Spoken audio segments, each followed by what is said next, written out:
Hi, I'm Lisa. And I'm Serena. And we're with Running Ever After. Now, keep watching because we have news about Dollywood, Run Disney Virtual Series, and finally news from races from around the world.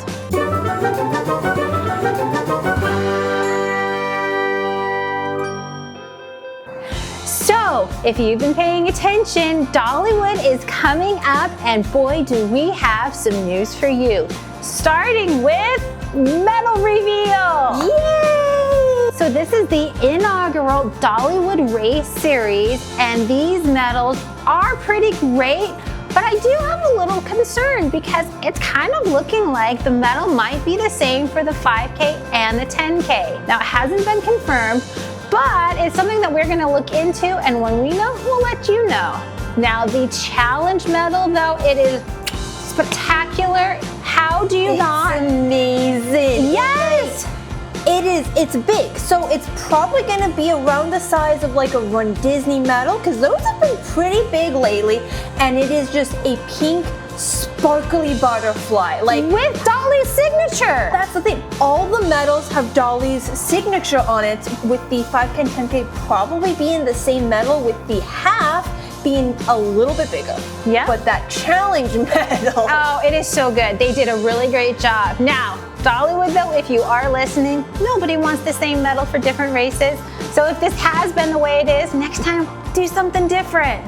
My theory on this is because the 5K and the 10K are happening on the exact same day, it's just to make it easier on them, which that is understandable, but if this becomes more of a regular thing, either maybe separate out the 5K and 10K, you get more people entering the parks, that's what Disney does, and then you can have different medal designs then too, which would be really fun. But for the inaugural Dollywood one, it makes sense for it to be the logo at least. Absolutely. That does work. What I actually think they should do would be, because Dollywood has distinct colors for their butterflies, I think they should do a distinct color for each one of the races and then keep that challenge one the same. That would make sense. And I also like the idea of them being slightly different size in those. I've actually seen that before. Yeah, and then the kids are even smaller than the 5. Smaller, and the kids are always smaller, and they're the soft kind, because it's kids, you don't want them to hurt themselves. Exactly. But it's still pretty cute. Definitely. But continuing on to the Dollywood news, we have some information onto the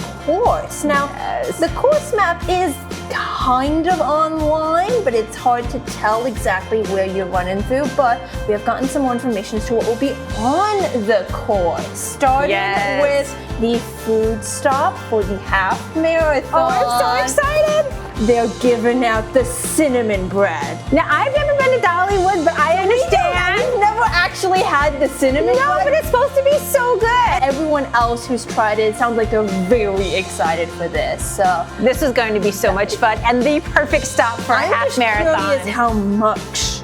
Is it going to be a slice? Is it going to be like a mini loaf? Is it going to be a whole loaf? Like, what are they going to give us? Like, how much? That's the question. Let's find out. Other thing is, they didn't say this exactly, but they kind of hinted at the idea of, if you've ever done the marathon run at Run Disney, you know that it's long enough that the parks have time to open, allowing for you to get on a ride. And it sounds like they're opening up one of their roller coasters early to allow for runners to be able to ride it, as long as you have the right pace. You need to be hitting basically the right times in order to be able to actually have the time to ride it and not get caught. But and we don't know what that pace is yet. This is all still very new.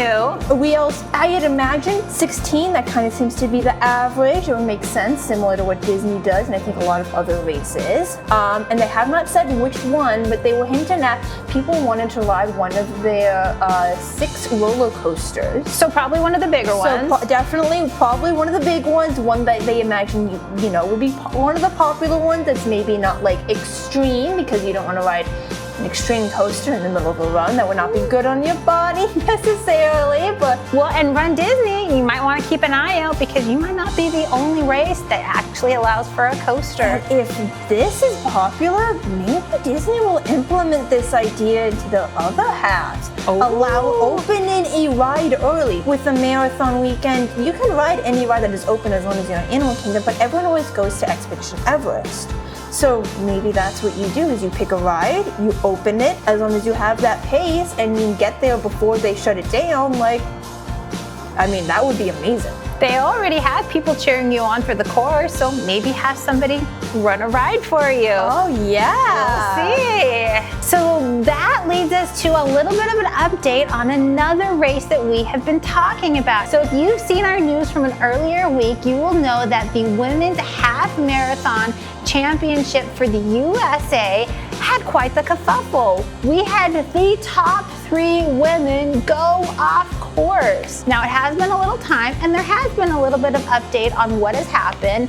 First of all, they did give the first, second, and third place winners to the people who actually crossed the line first, second, and third. But what was up for debate was who was going to represent Team USA when they went to the World Championship. Now this is going to be in Stockholm and the USA normally has 4 spots.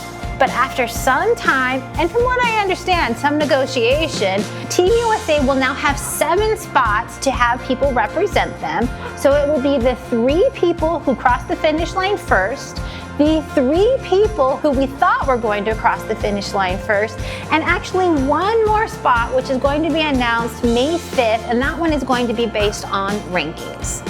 So we'll keep you posted once we actually hear what happens with the championship, but go Team USA. Oh, definitely. I mean, honestly, I'm not surprised. This was a very strange situation to happen. So once in a lifetime. I mean, it makes sense that to allow for like a one-time exception to give the US a little bit more, unless you rerun the race. How else are you supposed to determine who's allowed to win? And that's just kind of unfair, I think, to have them rerun the race. So yeah, I feel like this was the best option. Absolutely. So, and on to our final news. The Run Disney virtual series for the summer has been announced. We know who the characters are. No, we suspect who the characters are. They actually are only outlined at the moment. But we know who these characters are. The real question is, what exactly is the theme? Now, it seems to be retro, but not 90s. No, it's a mix. It's a little bit of a mix. We have Hercules, we have Pocahontas, we have Goofy and Max. Yeah.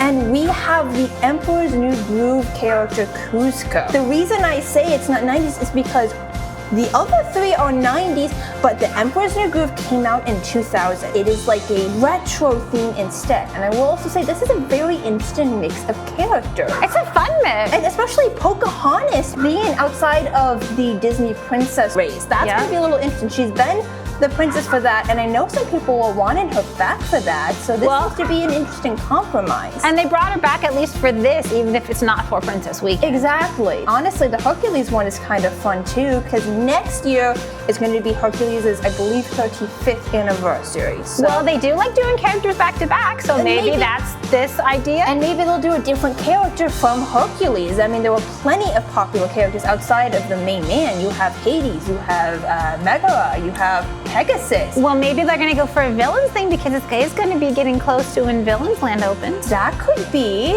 We don't know. I mean, we did have Pain and Panic for Halloween as a challenge. It's a possibility. And Megara, everyone loved Meg, and they want an unofficial Disney princess run, which would be interesting, and she would be the perfect candidate for one of those races, definitely. I agree. In fact, actually, I just saw her voice actor is being nominated for Disney Legend. Oh, there you go. So, maybe. I know she's always said that she wants Meg to be a Disney princess, and honestly, I think she should be. Absolutely. So that was the news for the week, and as you can see, we had quite the newsy week. Lots of stuff in all different categories. Yes, so like and subscribe, and as always, I'm Lisa. And I'm Serena. And we're with Running Ever After.